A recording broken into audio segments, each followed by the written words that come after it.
On the afternoon of November 24th, 1971, the day before Thanksgiving, a man walked up to the flight counter of Northwest Orient Airlines at Portland International Airport in Oregon and bought a one-way ticket to Seattle. He paid $20 in cash. He gave his name as Dan Cooper. He carried a black attaché case and wore a dark business suit, a white shirt, a thin black tie, and a raincoat. He was somewhere in his mid-40s, perhaps a little older. Brown eyes, olive complexion, some witnesses said later. Polite, calm, entirely unremarkable. That was the point, of course. Everything about the man was engineered to be unremarkable. The suit was the uniform of a mid-century American businessman, the kind of man who filled half the seats on every short-haul flight in the country. The cash purchase raised no eyebrows, because in 1971 almost everyone paid cash. There was no identification required to board a plane in 1971. No security screening. No metal detectors. No X-ray machines. You bought a ticket, you walked to the gate, and you got on the aircraft. This is the first thing to understand about the world in which this story takes place.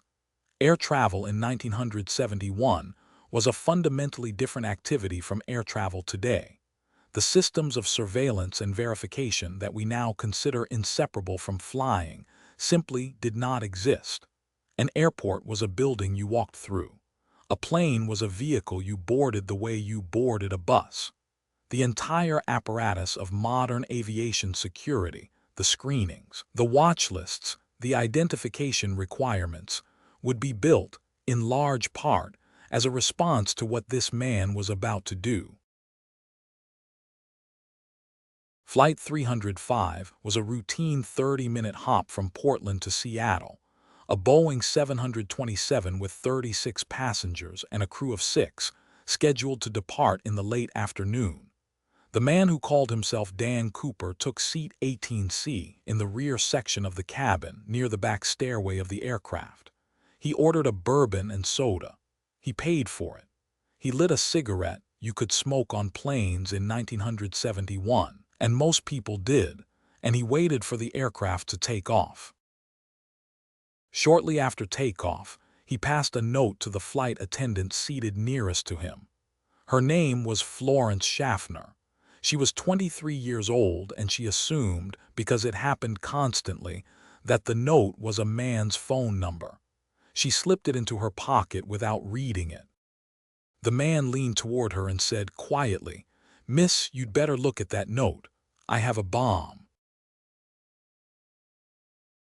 The note, which Florence Schaffner read with the man watching her, said approximately this: "The original was never recovered because he took it back.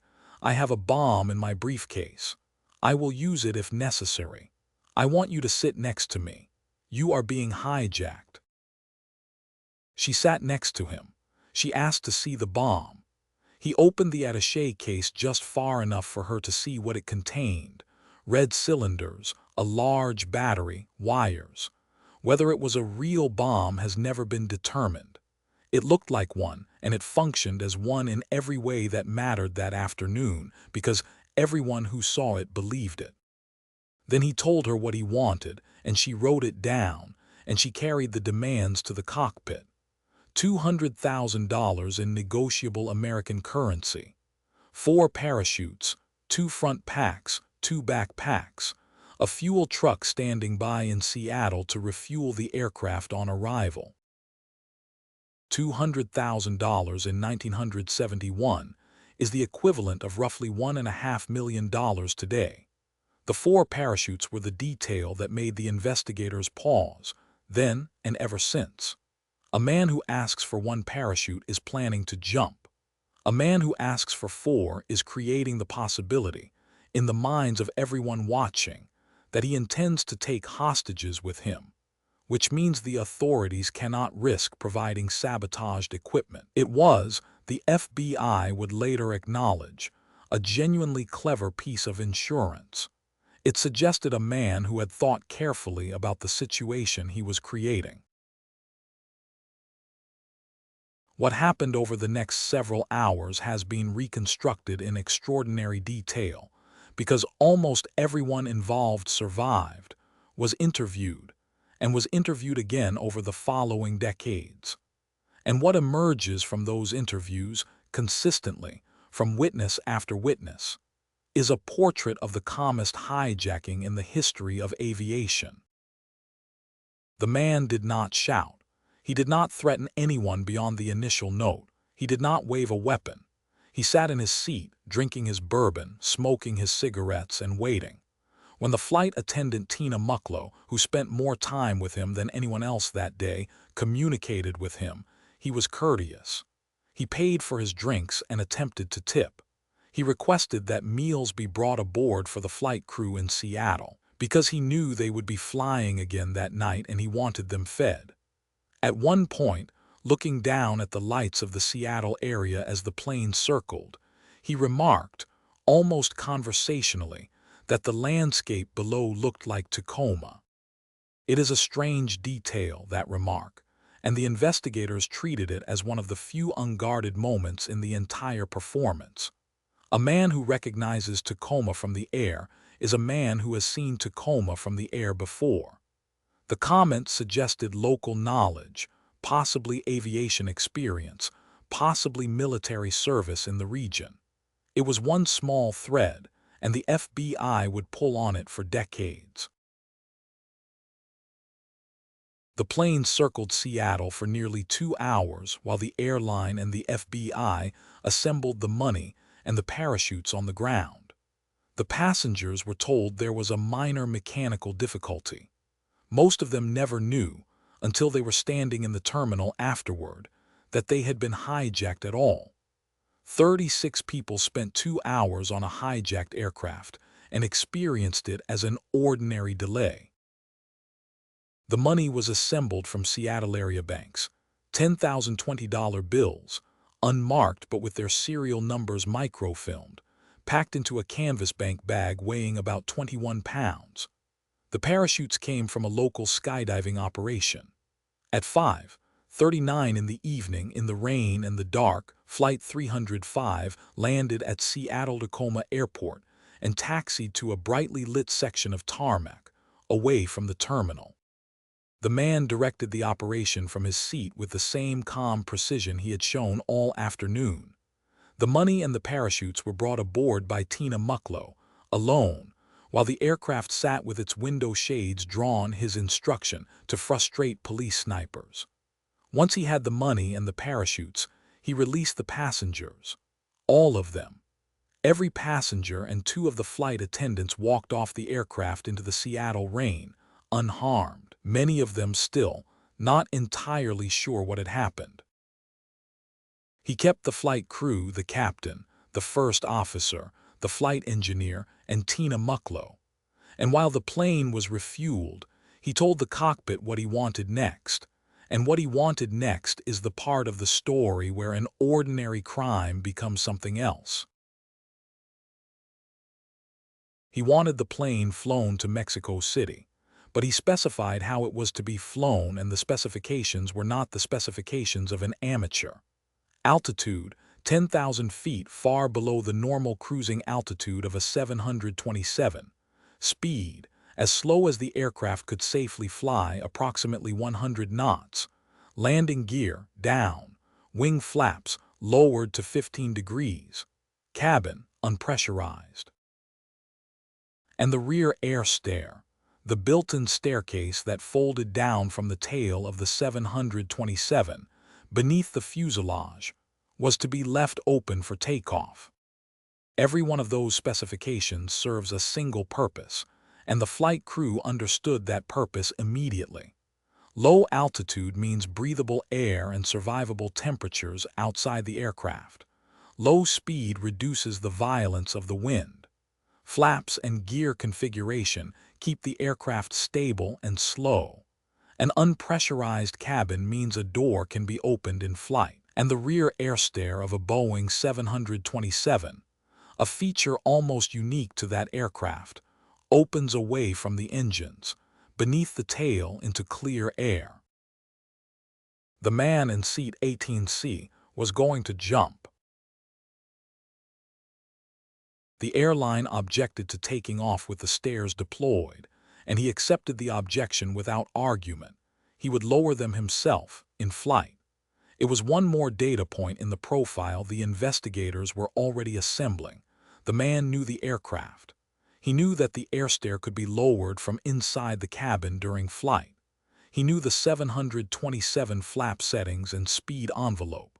This was not knowledge that a casual passenger possessed. It was the knowledge of someone with aviation experience, civilian, military, or both, and possibly with specific knowledge of air operations of a kind that was, in 1971, associated with certain corners of the military and certain contract air operations in Southeast Asia.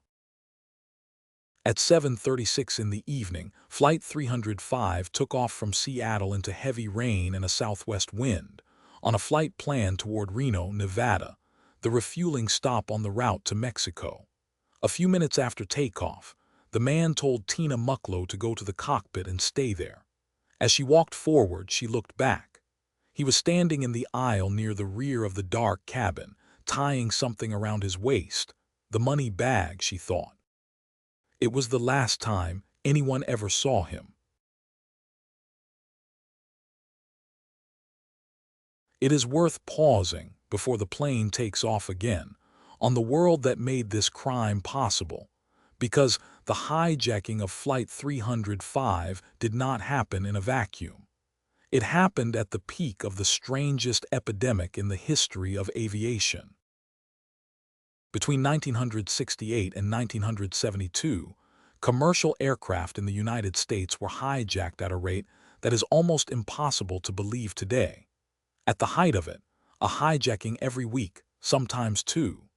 The destinations were usually Cuba.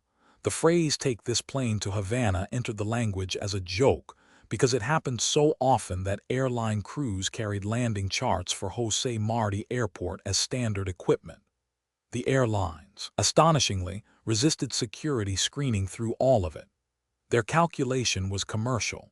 Searches and metal detectors would inconvenience passengers, slow boarding, and cost money, and it was cheaper to occasionally fly someone to Cuba than to screen everyone, everywhere, every day. The Federal Aviation Administration deferred. The result was a system in which a man with a bomb in a briefcase, real or artfully suggested, faced no obstacle between the curb and the cabin. Dan Cooper changed that calculus, though not alone. It was the wave of imitators he inspired, more than a dozen copycat extortion hijackings in 1972, several involving parachutes, that finally broke the airline's resistance. By early 1973, mandatory screening of all passengers and bags was in force across the United States. The modern airport, the metal detectors, the searches, the security theater we now move through without thinking, is, in meaningful part, the long shadow of Seat 18C. He is one of the very few criminals in history whose crime permanently changed the architecture of everyday life. And then there is the name itself, Dan Cooper, which may be the most quietly suggestive clue in the whole case.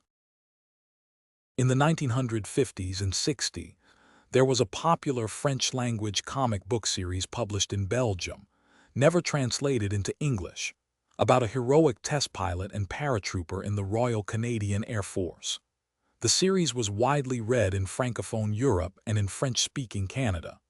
Its hero, square-jawed, calm, endlessly capable, jumps from aircraft, flies experimental jets, and in one issue on one cover, parachutes from a plane with a ransom theme in the plot. The hero's name was Dan Cooper. An American in 1970, one would almost certainly never have encountered that comic. A French-Canadian, or an American serviceman who had been stationed in Europe, browsing newsstands in Brussels or Montreal, very plausibly would have. The FBI took the connection seriously enough to investigate whether the hijacker had ties to Quebec or to Europe, one of his recorded remarks aboard the plane, a comment that he had no grudge against the airline. Only a grudge has even been parsed for traces of phrasing that might suggest a non-American background. Nothing was proven, but the alias, if it was borrowed from the comic, tells us something about the man's inner life. That somewhere behind the gray suit and the bourbon was a person who had read adventure stories about a fearless paratrooper named Dan Cooper, and who, on the day before Thanksgiving, decided to become him. The crew deserve a longer look too, because the calm of that flight was not the hijackers alone, it was theirs. Florence Schaffner, who received the note, kept her composure through the most frightening moment of the day. The first moment, the moment when the situation could have gone any direction at all, and her careful memory of the man's face, voice, and manner became the spine of the FBI's profile. Tina Mucklow, 22 years old, spent more than 4 hours essentially alone with the hijacker, relaying messages, lighting his cigarettes, carrying a 21-pound bag of ransom money up the airstairs by herself in the rain, because he would allow no one else to approach. The investigators who interviewed her afterward noted that her detailed, level-headed account was the single most valuable body of testimony in the case. Captain Scott and his cockpit crew flew a deliberately degraded, slow, low-altitude profile through a storm at night, a demanding piece of flying, while negotiating by radio with the airline, the FBI, and a man with a bomb behind the door. Nobody panicked. Not one person in the entire chain of events panicked. It is one of the quiet reasons the night ended with no one hurt, and one of the reasons the story reads, 50 years later, less like a crime and more like a strange, dark piece of theater in which every actor played their role perfectly, and then the lead walked off the stage in midair. One more scene from that evening on the ground in Seattle deserves to be preserved, because it captures the strange texture of the whole affair. While the aircraft circled in the holding pattern, the airline's president, Donald Nyrop, was reached at home and asked to authorize the ransom. His instruction to his people was immediate and unconditional. Comply with everything. Pay whatever is asked. The only priority is the people on that plane. The $200,000 was assembled in under 2 hours on the evening before Thanksgiving. Bank officers called back from their family tables. An FBI microfilm team photographing 10,000 bills at speed. A fuel truck and a stair truck choreographed by radio. An entire apparatus of institutions, airline, banks, federal agents, air traffic control, bent itself smoothly around the will of one quiet man in seat 18C, and did it so efficiently that the passengers in the front of the cabin grumbled about the delay and asked about connections. When the passengers finally deplaned in Seattle and were told what they had been part of, several refused to believe it. One asked if it was a publicity stunt. The hijacking of Flight 305 was, for the 36 people aboard, 2 hours of mild boredom followed by the most surprising press conference of their lives. It remains the only hijacking in American history that most of its own victims slept through, emotionally speaking, and that too was part of the design. The man needed calm the way a fire needs oxygen, and he manufactured it deliberately for 5 consecutive hours.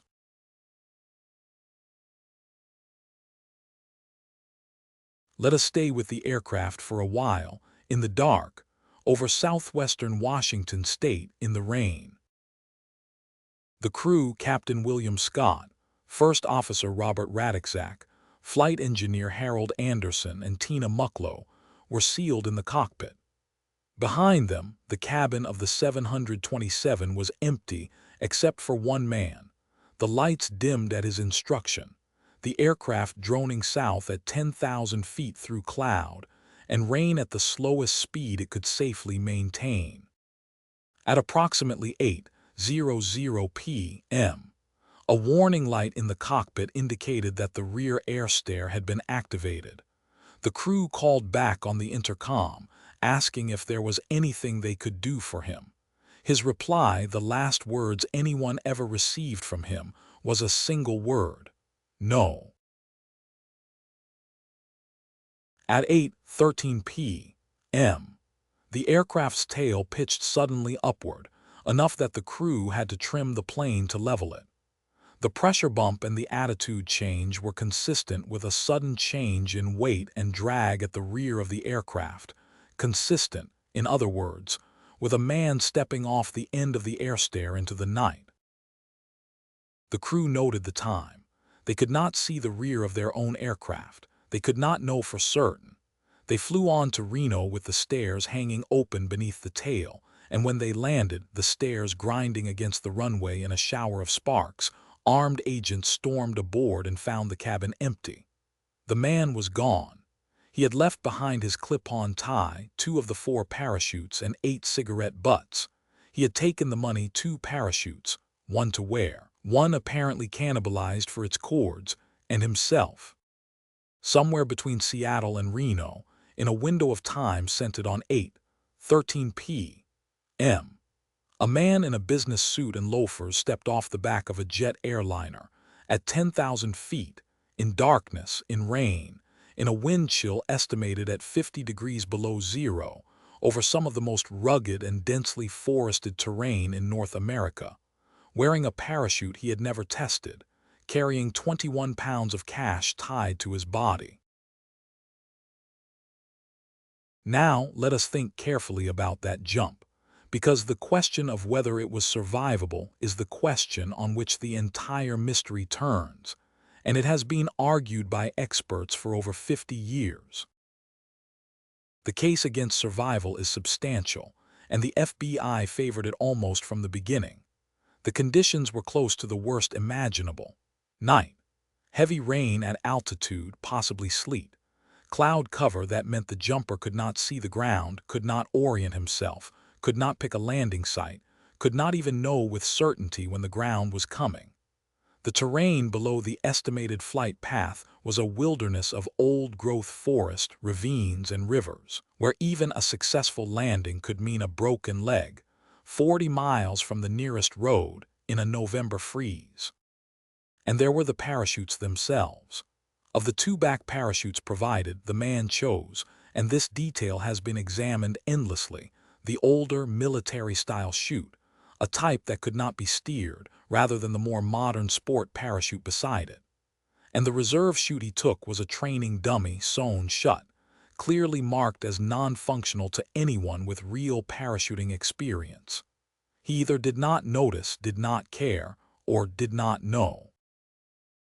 The FBI's conclusion for many years was that the man was not the elite skydiver of popular legend, that an experienced jumper would never have jumped in those conditions, in that clothing, with that equipment, and that the most probable outcome was that Dan Cooper died on the night of November 24, 1971, either in the air or on the ground, and that the forest simply kept him.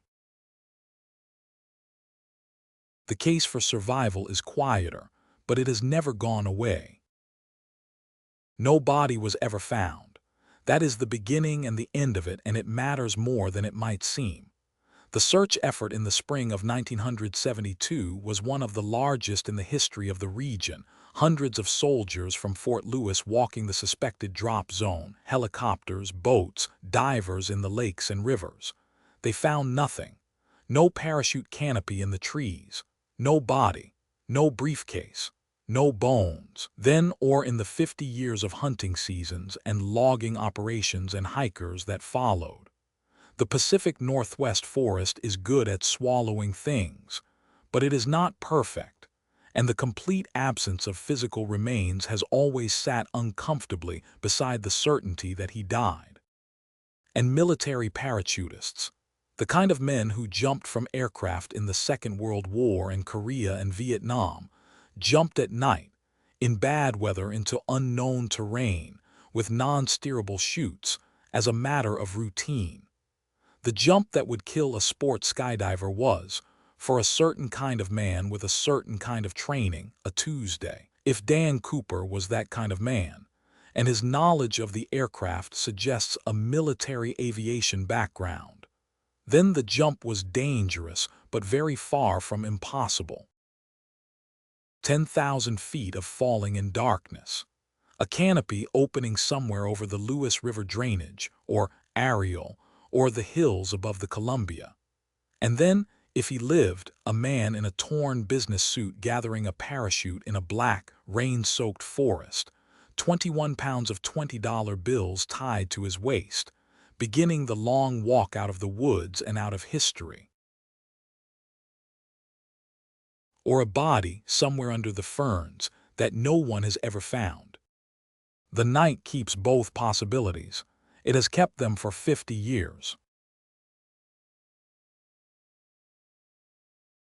The aircraft itself deserves a moment, because the Boeing 727 was not an incidental choice. It was the only aircraft in the American fleet that made the plan possible, and the man clearly knew it. The 727 was designed in the early 1960s for short runways and small airports, and one of its signature features was self-sufficiency. It did not need ground stairs. Built into the tail under the fuselage was a hydraulic air stair that lowered to the tarmac, and crucially, its engines were mounted high on the tail, away from that stairway.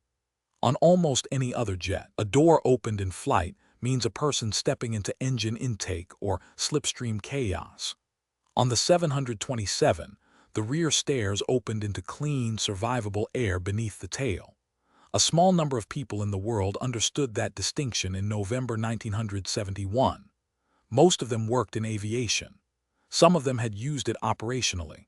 There is long-standing, well-sourced reporting that the CIA's contract airline, Air America, used 727 to drop men and cargo from that same rear stairway over Southeast Asia during the Vietnam War. This is why so many investigators over the years kept circling back to a military or intelligence-adjacent profile: a loadmaster, a smoke jumper, a special operations veteran, an aerospace engineer with jump experience. The plan was not the plan of a man who once read about parachutes.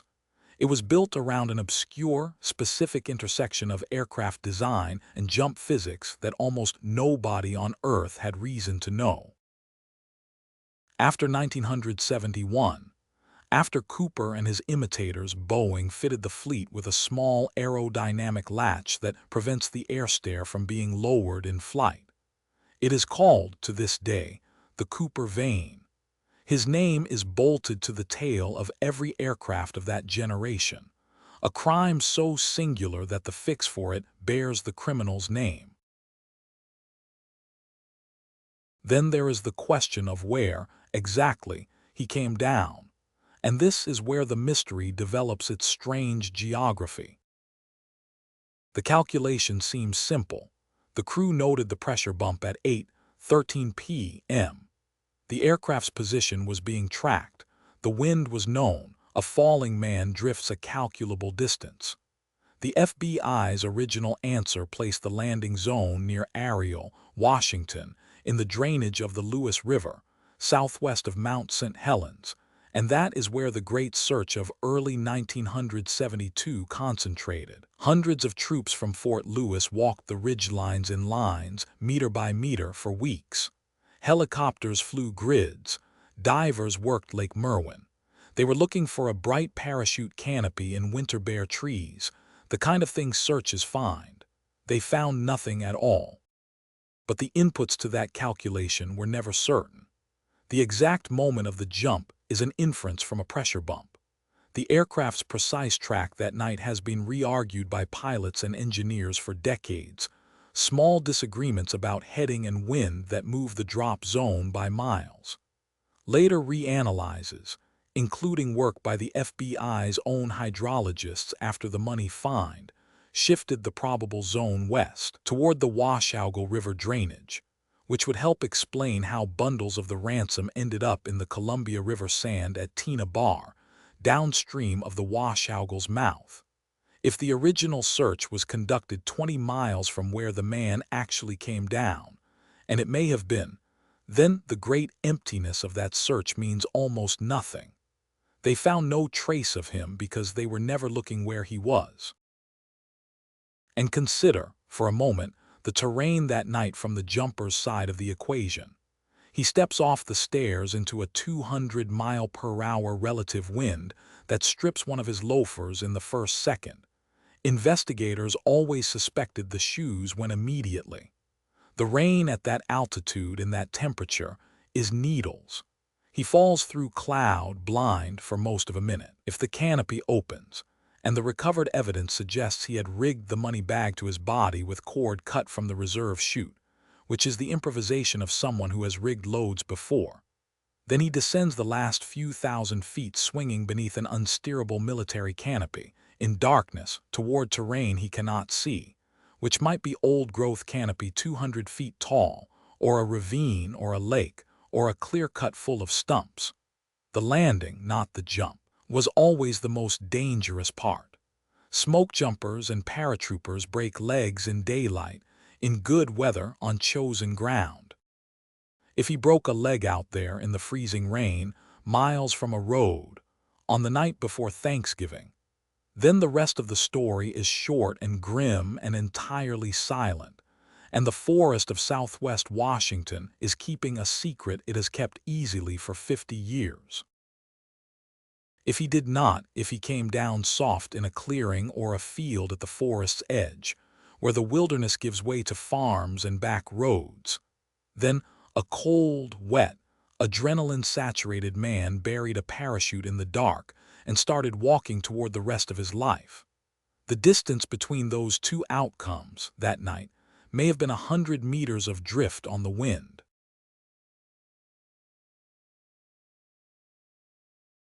The FBI opened its file on the case within hours, under the code name Norjack, Northwest Hijacking. It would remain open for 45 years, becoming the longest-running active investigation of its kind in the Bureau's history, and it would end the way it began, without an answer. The first thing the investigation lost was the name. A wire service reporter, working fast in the first hours, confused the passenger manifest and attributed the hijacking to a man named D.B. Cooper, a Portland man with a minor record who was questioned and immediately cleared. The correction never caught up with the error. The hijacker had called himself Dan Cooper, but the world would know him forever as D.B. Cooper, a name that belongs to no one, a name that is itself a kind of accident, attached to a man who was never identified, for a crime that was never solved. There is something fitting in that. Even the name is a ghost. The early investigation was enormous. Within weeks, the Bureau had processed hundreds of tips and was compiling what would eventually become a list of more than 1,000 serious suspects. The profile they worked from was built from the testimony of the crew and passengers, and it was unusually detailed for a case with so little physical evidence.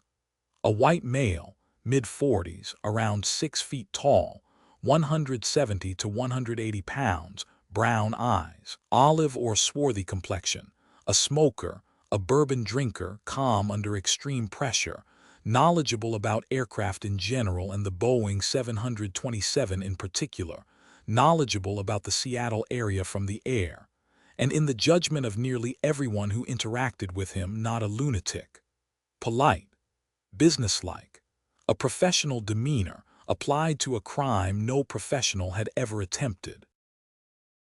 The composite sketch produced from the witnesses' descriptions became one of the most famous images in American criminal history.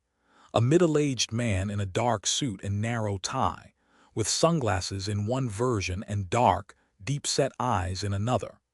The face is so ordinary that it resembles 10,000 men of that generation, which was, of course, the problem. The Bureau was hunting the most average-looking man in America. And then, for years, nothing. The serial numbers of the ransom bills were published and circulated to banks across the country and the world. Not one of the 10,000 bills ever surfaced in circulation. Not one which was itself a data point, and a strange one. A living man spends money. The complete silence of those serial numbers argued for a dead one, or for a man with the discipline never to touch a single bill, which is its own kind of remarkable. Then, in February 1980, on a sandy bend of the Columbia River called Tina Bar, north of Vancouver, Washington, an 8-year-old boy named Brian Ingram was digging a fire pit on a family outing and uncovered 3 bundles of decayed $20 bills, still in their rubber bands, just below the surface of the sand. $5,800. The serial numbers matched the ransom. It remains, to this day, the only piece of the Cooper money ever recovered, and it deepened the mystery rather than resolving it. Tina Bar is not on the flight path, at least not on the flight path as the FBI had calculated it. It lies miles from the projected drop zone, downstream on a river system that does not obviously connect to the area where the man should have landed. How did the money get there? Did it wash down the river system over years, from a body or a snagged bag somewhere upstream? Did the rubber bands, which degrade within months in water, yet were still holding the bundles together, mean the money had been buried deliberately by human hands years after the jump? Every explanation generated a contradiction. Scientists studied the sand layers, the diatoms on the bills, the degradation of the rubber. The studies disagreed with each other. The money sat in the evidence file, 9 years of river, or 9 years of secrecy written into it illegibly.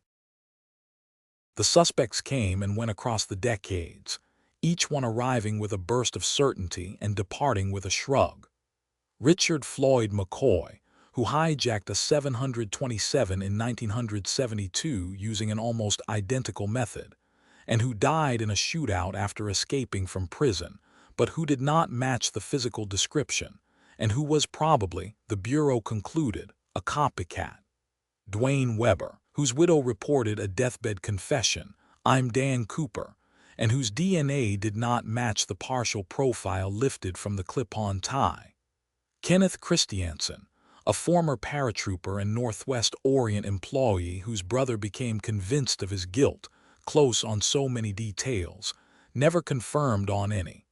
Robert Rackstraw, a decorated and dishonorably discharged Vietnam-era pilot with exactly the right skills and exactly the wrong alibi status, investigated, publicized, never charged, dead in 2019. Sheridan Peterson, Barbara Dayton, William Gossett, a parade of plausible ghosts, each one fitting some of the profile, none of them fitting all of it. The tie. We should pause on the tie, because in the last 2 decades it has become the most scientifically productive object in the case. The man removed his clip-on tie before he jumped a J.C. Penney tie, inexpensive, ordinary, and left it on seat 18E. Modern forensic techniques, applied to that tie by independent researchers with electron microscopes, found something genuinely unexpected on its surface. Thousands of microscopic particles, including pure titanium, stainless steel shavings, bismuth, and rare earth elements like cerium and strontium sulfide. In 1971, pure titanium and those rare earth compounds were not floating around in ordinary American life. They were found in a small number of industries: aerospace manufacturing, certain chemical plants, and the engineering side of the electronics industry. Cathode ray tube development, supersonic aircraft programs, contractors like Boeing itself. The particles suggest a man who wore that tie in places where advanced materials were machined and handled. An engineer, a manager, a technician in the aerospace world of the Pacific Northwest, or somewhere like it. A man, in other words, who may have spent his working life inside the very industry whose machine he used for his crime. In July 2016, the FBI formally suspended active investigation of Norjack. 45 years, more than 1,000 suspects, 60-some linear feet of case files, and the Bureau closed the drawer with the case still open in every sense that matters. The evidence was preserved. The tip line was redirected. The official position became, in effect, if the parachutes or the money surface, call us.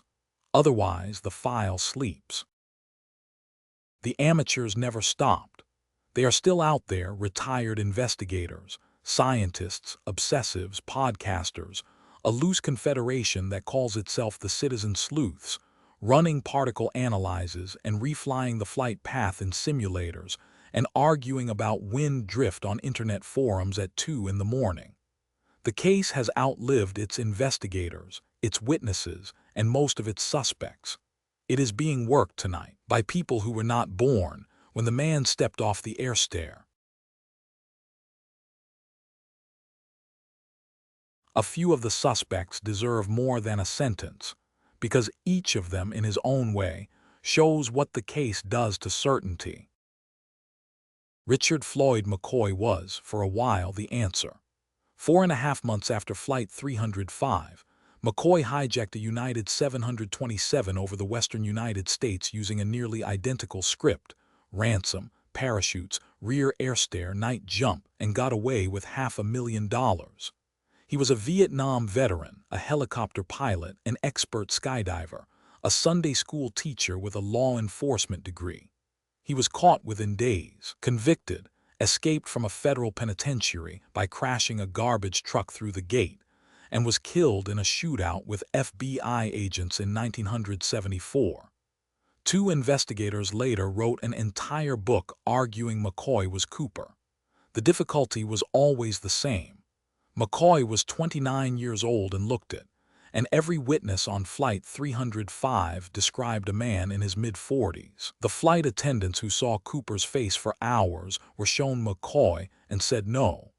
In recent years, his own children have reopened the claim, producing a parachute rig from family property that they believe ties him to the first hijacking. The analysis continues, and the question of whether the obvious copycat was actually the original remains, like everything in this case, open. Dwayne Weber died in Florida in 1995. Days before the end, he told his wife Jo, "I'm Dan Cooper." She had no idea what he meant. She looked into it afterward and found a man whose past she barely knew, prison time, aliases, a knee injury he attributed to jumping out of a plane, a 1979 trip to the Columbia River during which, she remembered later, he had walked alone on the sand at Tina Bar, 4 months before the money was found there. The FBI investigated seriously for years. Then the partial DNA profile recovered from the clip-on tie failed to match him, and the file moved on, though even that exclusion is soft, because no one can prove the DNA on a department store tie belonged to the hijacker rather than to a salesman, a previous owner, or a careless evidence technician in 1971. Kenneth Christiansen had been a paratrooper in the Second World War and then spent his career with Northwest Orient, the hijacked airline, as a mechanic and purser based in the Pacific Northwest. He knew 727. He knew the routes. He was the right age, settled quietly, bought a house with cash a year after the hijacking, and on his deathbed told his brother, "There is something you should know, but I cannot tell you." The brother spent years convinced. The FBI was less moved. Christiansen was shorter and lighter than the descriptions, and the witnesses again did not pick him. But of all the candidates, he is the one the airline's own people found hardest to laugh off. And Robert Rackstraw, Vietnam veteran, pilot, explosive-strained con man, with a documented history of faking his own death, was publicly accused in 2016 by a team of retired investigators who claimed, among other things, to have decoded confessions hidden in letters sent to newspapers after the hijacking. Rackstraw enjoyed the attention, denied everything, threatened lawsuits, and died in 2019. The FBI had looked at him decades earlier and let him go. The decoded letters persuade some people completely and strike others as pattern hunting in noise, which makes them, perhaps, the perfect Cooper evidence. 1,000 names. Every one of them fits the silhouette from some angle. Not one of them fits it from every angle. After enough years of this, some investigators began to wonder whether the problem was the silhouette itself, whether the calm professional of the witness accounts was partly a performance, whether the profile everyone was matching against was a costume the real man wore for one afternoon and then folded away forever. When the Bureau suspended the case in 2016, the press release used careful language. Resources should be directed at problems that can be solved. It was an admission dressed as a decision. The evidence, the tie, the cigarette butts long since lost, the money, the parachutes left behind had been wrung out by every technique 5 decades could offer. What remained was a shape in the dark, and you cannot subpoena a shape. The civilians took over, and in some ways they have done the best work of the modern era. The particle analysis of the tie was civilian science, done with borrowed electron microscopes and published openly. Teams have rerun the flight path with modern weather modeling. Every November, the anniversary produces a fresh round of documentaries, a fresh suspect or two, a fresh argument about diadems on $20 bills. The case has become something close to a public commons, an unsolved problem that belongs to everyone, worked on for love, with no realistic expectation of reward. There is something quietly beautiful about that. Most crimes are investigated because someone must. This one is investigated because people cannot bear to put it down. The Tina Bar money deserves one more pass, because in the decades since 1980 it has become the case's Rosetta Stone, endlessly studied, never read. Consider what was actually in the sand. 3 bundles, still banded, lying together a few inches down, the bills fused by decay into layered bricks. The serial numbers ran in sequence within the bundles. They were intact packets from the ransom, not loose bills gathered by water. Above and around them, geologists identified layers of sand connected to dredging operations on the Columbia, and the dating of those dredged layers became a battlefield, because if the money lay beneath sand deposited in 1974, it arrived within 3 years of the jump. If it lay within or above, it could have arrived any time before 1980. Experts measured, published, and disagreed. A palynologist later found pollen on the bills suggesting they had entered the environment in spring or summer, not November, which, if right, means the money traveled, or was carried, or was kept somewhere, for months or years before it met the river. Every transport theory has a flaw you could drive a truck through. Natural drift down the washogal in Columbia should have scattered the bills, not delivered 3 banded packets to the same square meter. Deliberate burial by a living Cooper raises the question of why a man would cache a fraction of evidence he could never spend on a public beach used by fishermen. Tina Bar was no wilderness, lost during the jump itself. A few packets torn from the bag in the slipstream fits the banding but fights the geography. And so the single piece of hard evidence to surface in 50 years functions in practice as a perfectly engineered argument generator. Every camp claims it, and it confirms nothing. The FBI agent who ran the case for years put it with admirable plainness. The money find is the most important clue we have, and we do not understand it. There is one more curiosity, almost never mentioned, that belongs to the money's afterlife. Brian Ingram, the boy with the shovel, grew up and into a long legal negotiation over the find. In the end, the recovered bills were divided among the Ingram family, the FBI, and the insurance company that had reimbursed the airline a decade earlier, because the ransom, it turned out, had been insured, and the underwriters had quietly owned D.B. Cooper's money since 1972. Somewhere in the ledgers of an insurance company, the most famous unsolved crime in American history exists as a settled claim, paid in full, file closed. It is the only part of the case that ever was.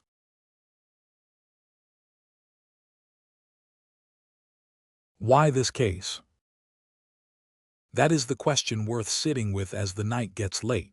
There were, in fact, dozens of hijackings in American skies in the late 60s and early 70s. It was an epidemic, so common that pilots carried approach plates for Havana. Almost all of those hijackers were caught or killed or surrendered or vanished into Cuba and obscurity. None of them became folklore. One did. Part of it is the absence of cruelty. It is a strange thing to say about a man who threatened an aircraft with a bomb, but the record is what it is. No one was harmed. The passengers were released. The crew was treated with courtesy. He asked for meals to be brought aboard for the people he was holding hostage. The crime, as crimes go, was almost gentle, a heist, not an atrocity, and America has always had a soft spot in its mythology for the gentleman outlaw, the Jesse James figure, the man who robs the institution and tips the staff. Part of it is the jump itself. There is something in that image, a lone man stepping off the back of a jet into a storm, into darkness, into the void over the forest, that bypasses the rational mind entirely and lodges somewhere older. It is an image of absolute commitment. Whatever else can be said about the man, he did not hedge. He stepped off the stairs into a night that offered no guarantees of any kind, and he did it alone, and he never came back to tell anyone what it was like. And part of it, perhaps the largest part, is the silence afterward. The case endures because it is perfectly balanced. There is exactly enough evidence to keep every theory alive and not quite enough to kill any of them. He died in the fall. Then where is the body? Where is the gear? Why was the money buried in a riverbank in rubber bands? He survived. Then where did he go? Why did no bill ever surface? How does a man walk out of a November wilderness in a business suit without leaving a single trace? The case is a perpetual motion machine of doubt. Every answer breaks on a fact. Every fact breaks on another fact. The man himself, meanwhile, dissolved into the culture. He became songs and films and Halloween costumes and an annual festival in the little town of Ariel, Washington, near the drop zone, where people gather in November to drink and compare theories. He became the patron ghost of the Pacific Northwest, a region that has always specialized in things half seen in the tree line. There is a bar named for him, an FBI exhibit about him, 1,000 internet threads that will never close. The name D.B. Cooper, the wrong name, the accidental name, now refers to one of the most famous people in American history, and it refers to no one at all. Somewhere in all of this, the real man, whoever he was, had a life. That is the thought that the case keeps circling back to late at night. He was someone. He had a job, very possibly in an aerospace plant where titanium dust settled on his tie. He had learned somewhere how a 727's air stair worked, and how to read terrain from the air, and how to keep his voice level while holding a planeload of strangers in his hand. He had reasons, debt, grievance, desperation, or simple cold ambition. That made a November afternoon in 1971 seem like the right time to step out of his life entirely. If he died that night, he died alone in the dark over the Lewis River country, and the forest closed over him. And somewhere a family spent the rest of their lives wondering what had become of a husband, a brother, a son who went out before Thanksgiving and never came home, never connecting their private loss to the famous ghost in the news. If he lived, then he did something perhaps harder than the jump itself. He kept the secret. For years, maybe decades, Through Thanksgivings and news anniversaries and barroom conversations where strangers speculated about him to his face. He watched the legend grow around his own silence and never once reached out to claim it. Almost no one can do that. The need to be known is one of the strongest forces in human nature, stronger, usually, than fear. If Dan Cooper lived, he was that rarest of things, a man entirely content to disappear. The Boeing 727 that carried him flew for Northwest Orient for years afterward and was eventually scrapped. The crew lived out their lives, telling the story with the same calm professionalism they showed that night. Tina Mucklow, the young flight attendant who sat beside the bomb and carried the money up the stairs alone, spent decades declining to speak about it. And when she finally did, she said she remembered him, more than anything else, as polite.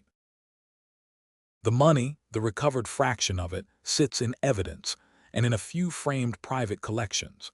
Young Brian Ingram was eventually allowed to keep a share of what he dug up, and single bills from it have sold at auction for more than the entire ransom was once worth. The tie is still being studied. The case file sleeps in the Bureau's archives, 60 feet of paper waiting for a phone call that has not come in over 50 years. And on rainy November nights in the Pacific Northwest, nights very much like the one we have been traveling through, the jets still descend over the dark forests between Seattle and Portland, their lights sliding under the cloud deck, over the Lewis River, over Ariel, over Tina Bar where the money came out of the sand. Somewhere down there under the ferns and the deadfall and 50 winters of needles, there may be a parachute, and what is left of a man, and the answer. Or there may be nothing down there at all, because the man came down softly, gathered his canopy in the dark and walked out of the woods, and through the rest of an ordinary, anonymous American life, and the answer died peacefully in a bed somewhere, decades later, as a secret kept to the very end. The night keeps both stories. It is very good at keeping them. Somewhere over the dark trees it is always 8:13 p.m., and the stairs are always down, and the man in the business suit is always standing at the edge of the night, about to step. There is one more thread worth following before we let the night close over this story, and it concerns what the case reveals about the rest of us, about why we keep it. Every November in the little town of Ariel, Washington, a scatter of houses near the Lewis River, in the heart of the original search zone, people gather at a small tavern for what they call Cooper Days. They have done it for decades. There are look-alike contests, rows of men in dark suits and narrow ties and sunglasses, holding paper bags marked with dollar signs. There is beer and music, and arguments conducted with great cheer between people who hold completely incompatible theories. Researchers attend. So do retired lawmen and writers, and people who simply drove a long way because the story got into them years ago and never left. For one weekend a year, a tiny town in the forest becomes the capital of an absence. Think about how unusual that is. Communities hold festivals for founders, for harvests, for battles, for saints. Ariel holds one for a man who fell out of the sky nearby probably once and was never seen again. They are not celebrating a crime. They are celebrating a mystery, the fact of it, the durability of it, the way it has kept a corner of the map enchanted for half a century. In a world that has been almost completely surveyed, photographed, indexed, and explained, the Cooper case preserves a small, stubborn territory of the unknown, and people travel surprising distances to stand at its edge. The historians of hijacking point out correctly that the romance is selective. The skyjacking epidemic of that era was dangerous and ugly. People died in other incidents. The calm of Flight 305 was luck as much as character, and a single nervous passenger or a single misjudgment in the cockpit could have turned the gentleman outlaw into something much darker. All of that is true, And yet the record of that particular night stands. He hurt no one. He frightened people as little as a bomb threat allows. He said thank you, and he left. The legend is built on a real foundation, even if the foundation is narrower than the legend.